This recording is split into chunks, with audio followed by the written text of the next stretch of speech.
every crime is a wound on the world.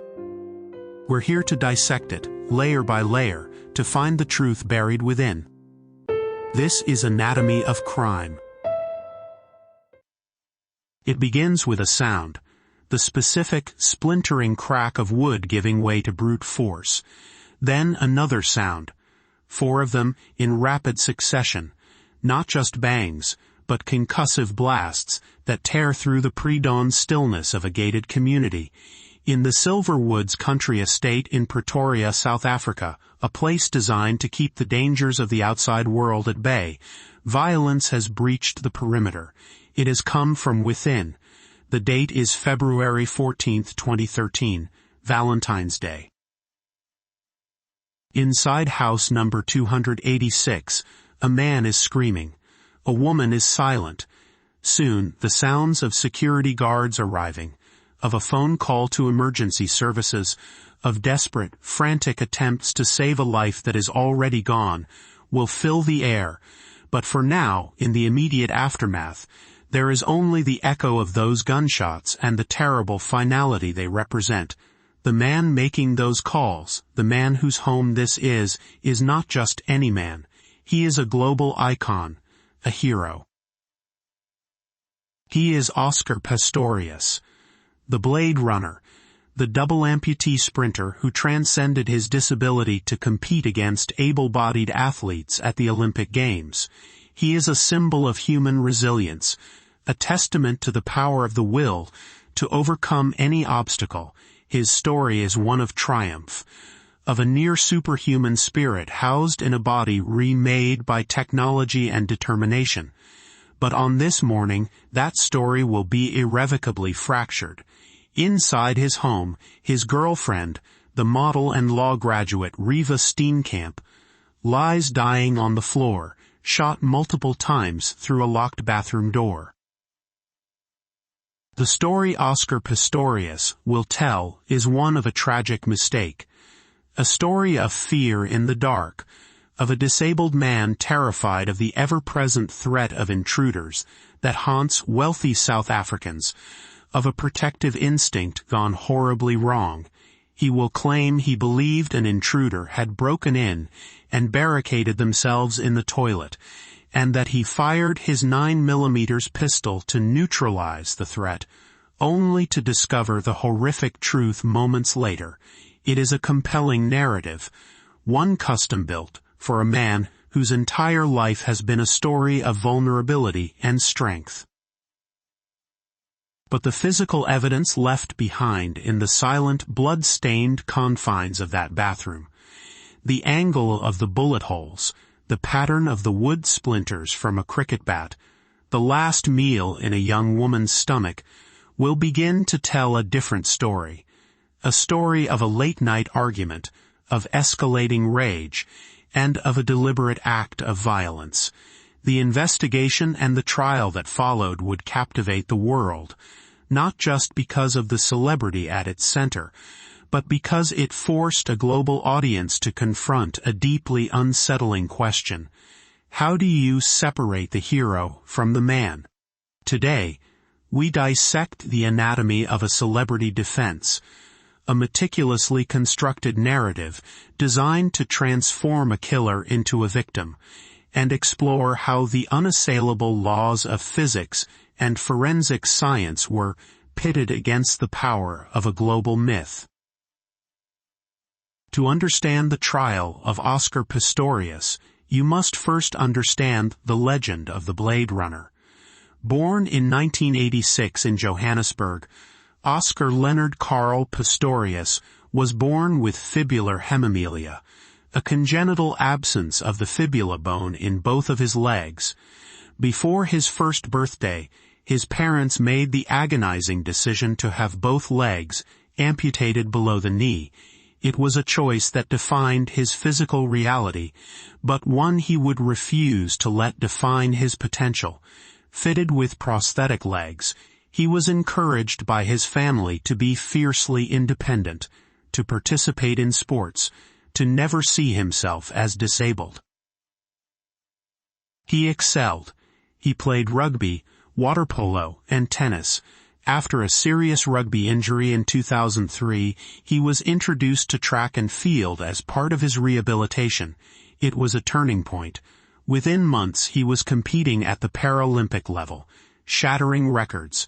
His custom-built, J-shaped carbon fiber prosthetic blades, which earned him the moniker Blade Runner, became an iconic image of 21st century sport.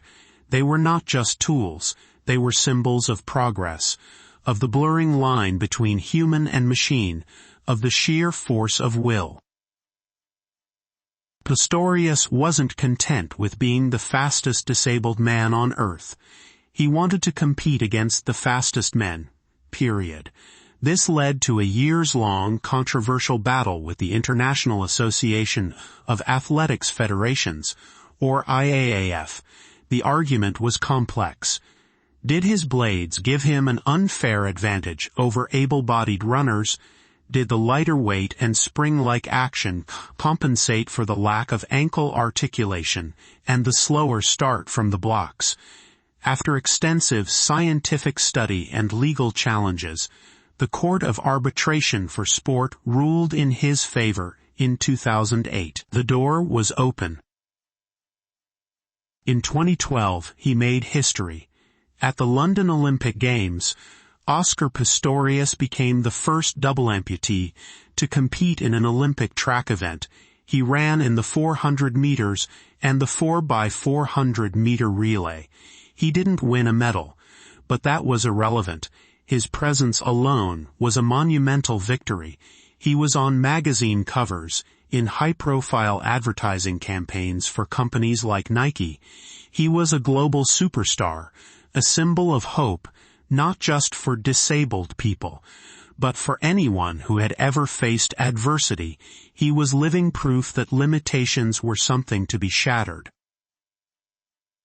But beneath the polished, inspirational surface, a different portrait of Oscar Pistorius was known to those closer to him. This was a man with a well-documented love for firearms, who owned several guns, and was reportedly a skilled marksman. There were public incidents that hinted at a volatile temper. In 2009, he was arrested and charged with assault after allegedly slamming a door on a woman at a party, though the charges were later dropped.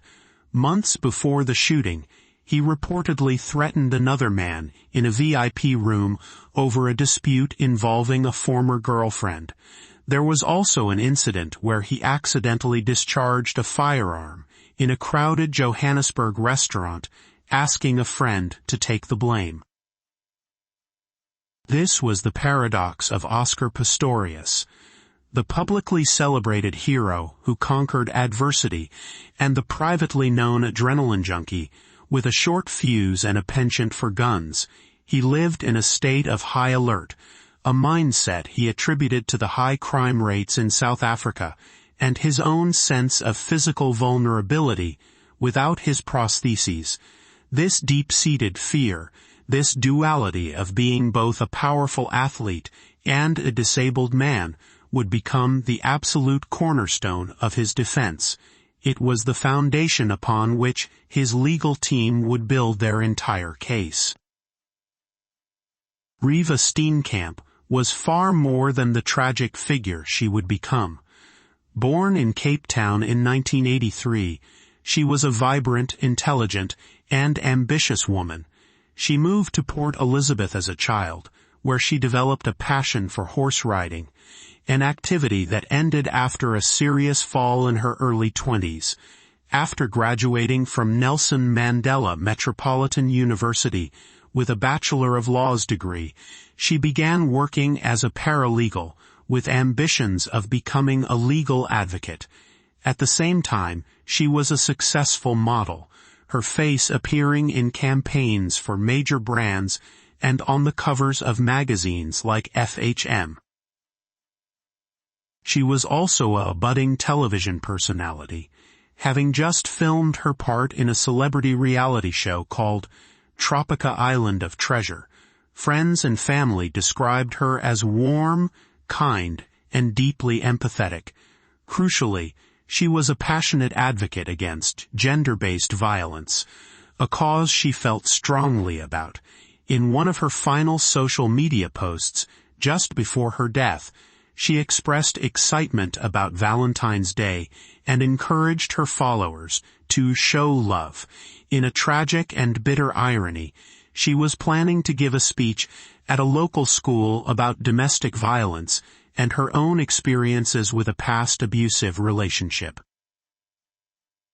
She and Oscar Pistorius began dating in November 2012, just a few months before her death. Their relationship was, by all public accounts, a new and blossoming romance. They were a celebrity couple, appearing together at red carpet events.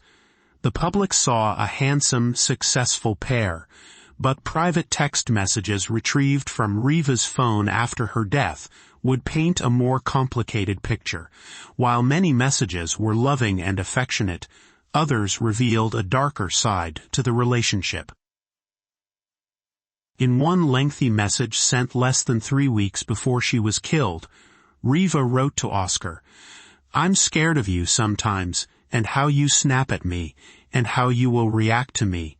She described his jealousy and his tantrums, recounting a recent incident where he had berated her in front of others, causing her to be the girl who is scared to speak up because I am afraid of you. Pistorius replied with a long apology, blaming his behavior on stress and his feelings for her. This digital record provided a chilling glimpse behind the curated public image, suggesting a relationship that was not nearly as idyllic as it appeared, and one that contained elements of control and fear. Reeva Steenkamp was not just a victim. She was a woman with a voice, and even after her death, that voice, preserved in text, would speak directly to the court. The timeline of the night of February 13th and the early morning of the 14th, 2013, became the most contested terrain of the entire case. The state and the defense presented two irreconcilable versions of reality. According to Pistorius, the evening was unremarkable. He and Reeva had a quiet dinner. He did some work on his computer. She practiced yoga. They went to bed around 10 p.m. He claimed he woke up in the middle of the night, hot and unable to sleep. He got up to move 2 fans from his balcony into the bedroom. He said that as he was closing and locking the balcony door, he heard a noise coming from the bathroom. In his version, this is the moment that terror took hold. He said he immediately believed intruders had entered his home. His first instinct, he claimed, was not to reach for Reeva, who was supposedly next to him in bed, but to grab his 9mm Taurus pistol from under the bed. He whispered for Reeva to get down and call the police. Moving on his stumps, without his prosthetic legs, he made his way toward the bathroom, shouting for the intruders to get out. He saw that the bathroom door was closed. He believed the intruders were hiding inside the small toilet cubicle within the bathroom. He claimed that at this point he heard another noise from inside the toilet, and, believing someone was about to come out and attack him, he fired 4 shots through the locked toilet door. He then retreated to the bedroom, still shouting. He said he noticed Reeva was not in the bed. It was only then, he testified, that the horrifying possibility dawned on him that it might have been Reeva in the bathroom. He ran back to the bathroom, screaming her name. He tried to open the door, but it was locked. He put on his prostheses, fetched a cricket bat from his bedroom, and used it to smash down a panel of the door to get to the key. Inside, he found Reeva, slumped and unresponsive. He carried her downstairs and called for help.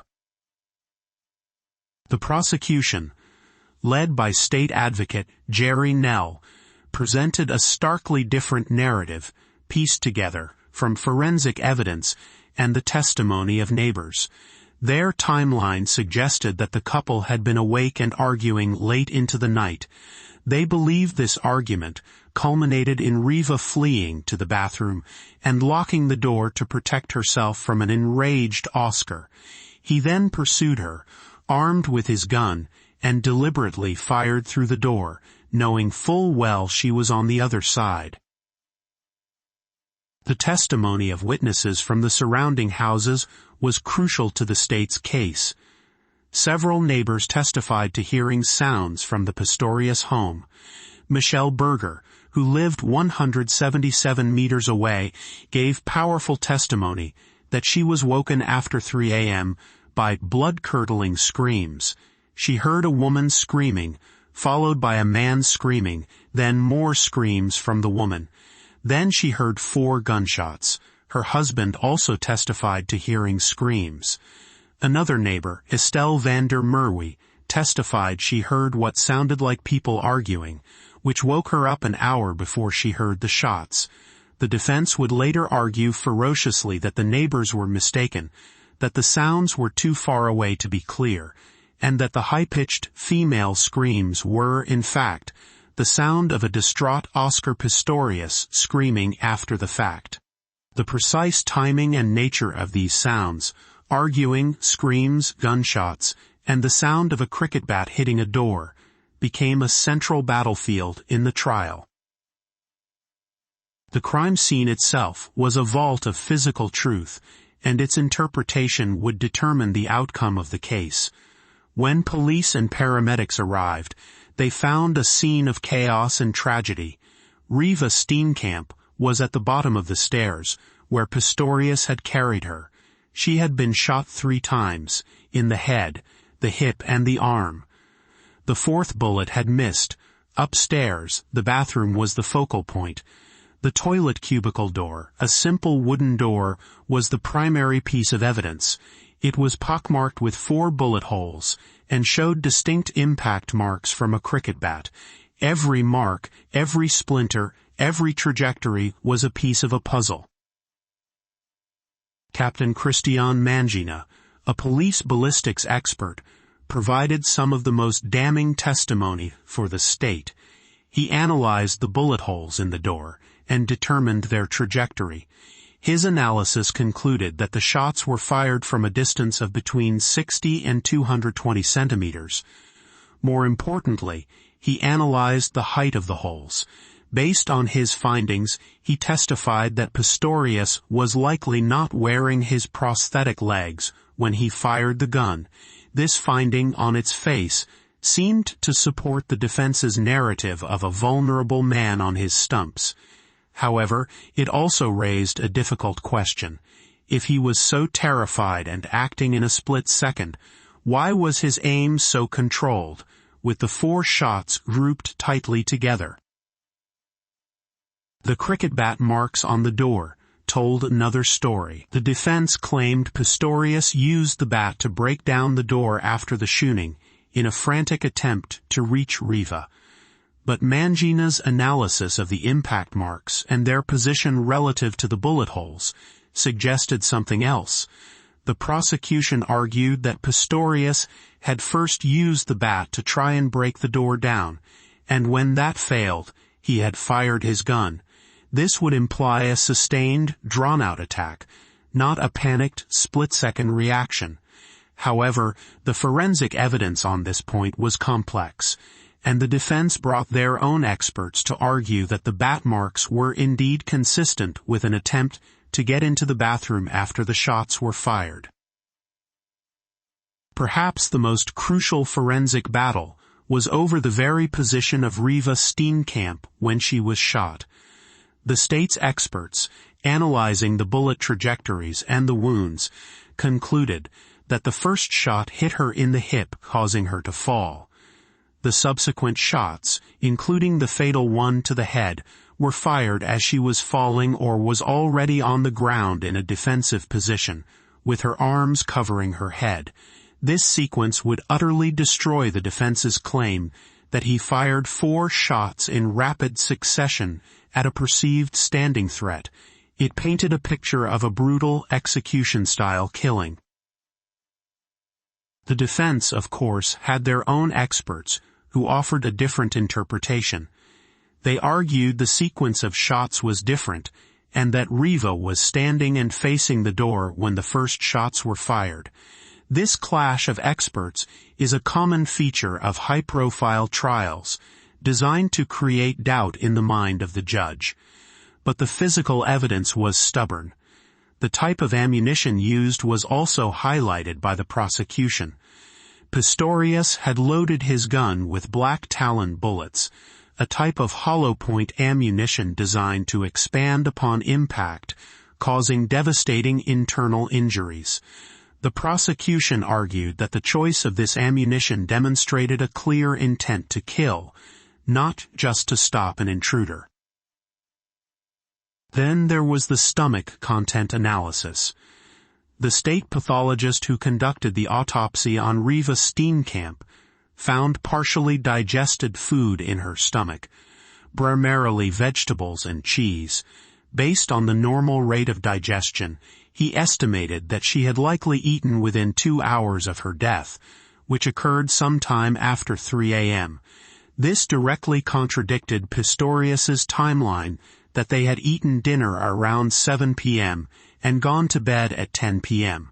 This small biological detail suggested that Reeva had been awake and had eaten a late-night snack, which fit the prosecution's theory of a late-night argument, not the defense's story of a sleeping couple woken by a sudden noise.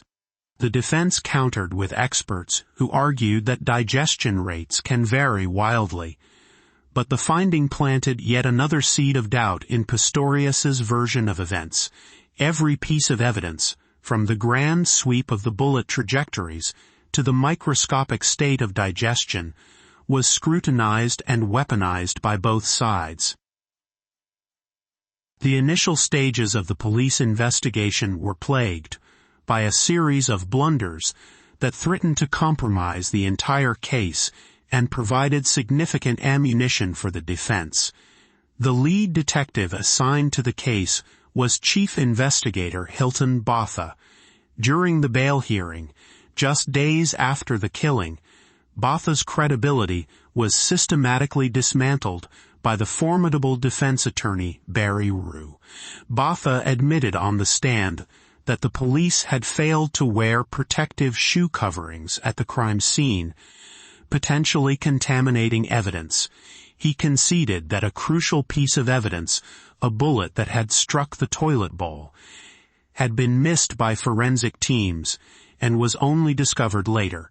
He also admitted that the police had lost track of ammunition that was found in the home. The most damaging revelation, however, had nothing to do with the Pistorius crime scene. During his cross-examination, Rue revealed that Hilton Botha himself was facing charges of attempted murder in an unrelated incident where he and 2 other officers had allegedly fired on a minibus taxi. While the charges had been provisionally withdrawn, they were about to be reinstated. The news was a bombshell. The lead detective in the country's most high-profile murder case was himself facing charges of unlawful shooting. The credibility of the entire police investigation was immediately called into question. Botha was promptly removed from the case, and a new, more experienced chief detective was brought in. But the damage was done. Barry Rue had successfully painted the police as incompetent and untrustworthy, a narrative that would persist throughout the trial. It was a masterclass in defensive lawyering. If you can't dispute the facts, attack the people who gathered them. This early victory at the bail hearing set the stage for the overarching defense strategy, which was the very anatomy we are exploring today. The strategy was two-pronged. First, it was to attack and undermine every aspect of the state's case: the police work, the forensic evidence, the witness testimony. The goal was to create reasonable doubt by presenting alternative theories and expert opinions for every single piece of evidence. The second and more crucial prong was the construction of a powerful, emotionally resonant narrative. This was not the trial of a murderer. It was the story of a victim. The defense, led by Barry Rue SC, a lawyer renowned for his aggressive and meticulous cross-examination style, built their case around the central pillar of Oscar Pistorius's vulnerability. They presented him not as a powerful, world-famous athlete, but as a disabled man living in a constant state of fear. They argued that his entire life experience, from his childhood amputations to his life in crime-ridden South Africa, had created a heightened sense of anxiety and a powerful fight-or-flight response. His actions on that night, they argued, were not born of malice, but of a tragic, fear-induced error in judgment. He was not a monster. He was a man terrified for his life, who believed he was protecting the woman he loved. This narrative was powerfully reinforced by Pistorius's demeanor in court. Throughout the trial, he was a portrait of anguish. He frequently broke down, sobbing uncontrollably, wailing and vomiting into a bucket placed beside him in the dock. The authenticity of this emotional display was hotly debated. Was it the genuine remorse of a man who had made a terrible mistake, or a calculated performance designed to elicit sympathy from the judge? Whatever its source, its effect was undeniable. It constantly recentered the emotional focus of the trial onto his suffering. The most dramatic moment of this strategy came when, at the request of his defense team, Pistorius removed his prosthetic legs and walked across the courtroom on his stumps. The image was shocking and deeply unsettling. The powerful, confident athlete was gone, replaced by a diminished, unsteady, and visibly vulnerable figure. It was a piece of pure courtroom theater, designed to physically demonstrate his defenselessness to the judge. It was a raw appeal to emotion, intended to make the judge see the world and the events of that night through his eyes. The defense was not just arguing the facts. They were staging a story, and its protagonist was not the woman who was dead, but the man who had killed her. The trial of the state versus Oscar Pistorius began on March 3, 2014, in the High Court in Pretoria, presided over by Judge Thokozile Masipa. Due to the immense public interest, it was the first criminal trial in South Africa to be broadcast live in its entirety. The world was watching. The prosecution was led by Jerry Nell, an advocate with a reputation as a tenacious and uncompromising cross-examiner, earning him the nickname, the Pitbull. His task was to systematically dismantle the defense's narrative and prove, beyond a reasonable doubt, that Pistorius had murdered Reeva Steenkamp. Nell began by calling the neighbors. Witness after witness testified about the sounds they heard that night. Michelle Berger's testimony was particularly compelling as she described the distinct sounds of a woman's terrified screams. Barry Rue's cross-examination of these witnesses was relentless. He suggested they were mistaken, that they were too far away, that the acoustics of the estate were unreliable. He famously proposed his acoustic amplification theory, suggesting sound could have been distorted, and he repeatedly put forward the defense's core argument. The high-pitched screams they heard were not Reeva's, but Oscar's, in a state of utter panic and despair. The forensic experts for the state then took the stand, laying out the evidence from the bathroom door, the bullet trajectories, and the autopsy. Jerry Nell used their testimony to build a timeline of events that directly contradicted Pistorius's account. But for every expert the state presented, the defense had one of their own, ready to offer a conflicting interpretation. A defense ballistics expert argued that the marks on the door were indeed consistent with Pistorius breaking it down after the shooting. A defense acoustics expert testified that it was impossible to distinguish between a male and female screaming in a high-stress situation. This battle of the experts was a classic defense tactic aimed at muddying the waters and eroding the certainty of the state's forensic case. The climax of the trial was the testimony of Oscar Pistorius himself. He took the stand for 7 days, first led through his emotional account by his own lawyer, and then subjected to a blistering 5-day cross-examination by Jerry Nell. It was a masterclass in legal confrontation. Nell was methodical, patient, and utterly ruthless. He picked apart Pistorius's testimony, highlighting inconsistencies between his bail hearing affidavit, his plea explanation, and his words on the stand. Nell repeatedly challenged Pistorius's version of events. Why, if he thought Reeva was in the bed, did he not check on her before heading towards the perceived danger? Why did he advance towards the threat instead of retreating with Reeva and escaping the house? Nell famously accused Pistorius of tailoring his evidence, of constructing a version of events that changed whenever he was cornered by an inconvenient fact. He read aloud the loving text messages between the couple, then contrasted them with the fearful one from Reeva, accusing Pistorius of being a selfish and controlling partner. Under the relentless pressure, Pistorius's composure crumbled. His answers became vague and evasive. He frequently broke down in tears, leading to numerous adjournments. At one point, Nell forced Pistorius to look at a graphic photo of Reeva's head wound, a move that drew criticism for its brutality, but served its purpose in rattling the defendant. Nell's most famous line of questioning revolved around a simple, powerful refrain. After Pistorius would offer an explanation, Nell would calmly ask him to take responsibility, saying, "You killed her.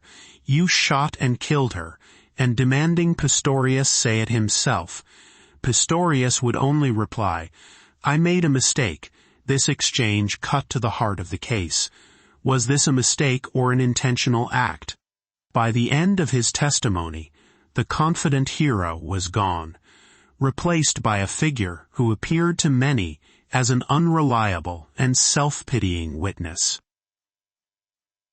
On September 12, 2014, Judge Thakazil Masipa delivered her verdict. The world held its breath. She began by acquitting Pistorius of the most serious charge, premeditated murder. She found that the state had not proven beyond a reasonable doubt that he had planned to kill his girlfriend. She then moved to the second charge of murder, which in South African law is defined by the concept of dolus eventualis. This is a crucial legal principle. Dolus eventualis means that an individual can be convicted of murder even if they did not have a direct intention to kill, so long as they subjectively foresaw the possibility that their actions could result in the death of a person, and proceeded with those actions anyway. The prosecution's argument was that by firing 4 high-caliber bullets into a small toilet cubicle, Pistorius must have known he would likely kill whoever was inside, whether it was Reeva or a supposed intruder. He therefore had the necessary legal intent for a murder conviction.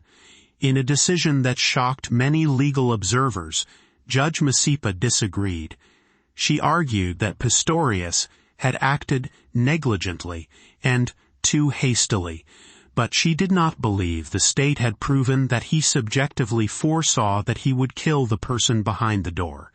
She stated, "The accused cannot be found guilty of murder." He was, however, found guilty of the lesser charge of culpable homicide, which is roughly equivalent to manslaughter. He was also found guilty of one of 3 unrelated firearms charges. The verdict was seen as a major victory for the defense. Their strategy of portraying Pistorius as a terrified, vulnerable man had seemingly worked. It had persuaded the judge that his mindset was one of fear, not malice. In October 2014, he was sentenced to a maximum of 5 years in prison for culpable homicide, with the possibility of being moved to house arrest after just 10 months. It seemed to many that the Blade Runner had, once again, overcome the odds. But the state was not finished. Jerry Nell and his team firmly believed that Judge Masipa had made an error in her application of the law, specifically in her interpretation of dolus eventualis. They filed an appeal not on the facts of the case, but on a point of law. The appeal was heard by the Supreme Court of Appeal in Bloemfontein. The prosecution argued that the identity of the person behind the door was irrelevant. Whether Pistorius thought it was Reeva or an intruder, he knew his actions, firing 4 shots into a confined space, would likely kill someone. They argued that Judge Masipa had incorrectly focused on whether Pistorius knew it was Reeva behind the door, when the legal test was simply whether he knew he would kill a person. On December 3, 2015, the Supreme Court delivered its unanimous decision. It agreed with the prosecution. The 5-judge panel found that Judge Masipa had indeed misinterpreted the principle of dolus eventualis. Justice Eric Leach, reading the judgment, stated that in firing into the small cubicle, Pistorius must have foreseen and therefore did foresee that whoever was behind the door might die. The court found that Pistorius's belief that he was entitled to fire his weapon was irrelevant. His identity as a disabled man or his state of fear did not change the objective facts. His claim of acting in self-defense could not be sustained. The Supreme Court of Appeal overturned Judge Masipa's verdict and found Oscar Pistorius guilty of murder. The case was sent back to Judge Masipa for resentencing. The defense argued for leniency, again citing his disability, his psychological state, and his remorse. The prosecution argued for the prescribed minimum sentence of 15 years for murder. In July 2016, in a sentence that again proved controversial for its perceived leniency, Judge Masipa sentenced Pistorius to 6 years in prison. She cited substantial and compelling circumstances to deviate from the 15-year minimum, including his belief that he was acting in self-defense and his status as a fallen hero. Once again, the state appealed, arguing the 6-year sentence was shockingly lenient. In November 2017, the Supreme Court of Appeal agreed. They found no justifiable reason to deviate so dramatically from the 15-year minimum. They increased Oscar Pistorius's sentence to 13 years and 5 months, taking into account the time he had already served. The long, winding legal road had finally come to an end. The final verdict was murder, and the sentence was one that reflected the gravity of the crime. In the end, what was the true anatomy of this case? It was the anatomy of a collision between a carefully constructed global myth and a brutal, undeniable reality. The defense's strategy was brilliant in its conception, to leverage the narrative of the Blade Runner, the hero who overcame vulnerability, and use that same vulnerability as a shield against culpability. They attempted to make the trial about Oscar Pistorius's fear, his disability, his suffering. For a time, it worked. The initial verdict of culpable homicide was a testament to the power of that narrative to influence legal interpretation. But the celebrity defense, for all its emotional power, could not ultimately defeat the physical evidence. It could not change the trajectory of the bullets. It could not explain away the screams heard by neighbors before the shots. It could not alter the damning logic of dolus eventualis. The story crafted by the defense was a compelling piece of fiction, but the prosecution's case was grounded in the unassailable, non-negotiable laws of physics and the silent testimony of the crime scene. The bathroom door became the central character in the trial, a silent witness whose wounds told a clearer story than the weeping man in the dock. The case of Oscar Pistorius forced a difficult conversation in South Africa and around the world about the intersection of celebrity, disability, and justice. It raised uncomfortable questions about whether the sympathy afforded to Pistorius due to his disability and fame would have been extended to an ordinary man, and it cast a harsh spotlight on the pervasive issue of gender-based violence, a cause Reeva Steenkamp had championed in her life, and tragically became a symbol of in her death. The anatomy of this defense showed how a powerful personal story can be weaponized in a court of law, but it also proved that there are truths that even the most compelling narratives cannot erase. In the end, the myth of the Blade Runner, a man who conquered every limitation, was dismantled by a single, locked bathroom door, behind which stood the truth he could not outrun. This has been Anatomy of Crime, where the truth is never simple, but always worth seeking.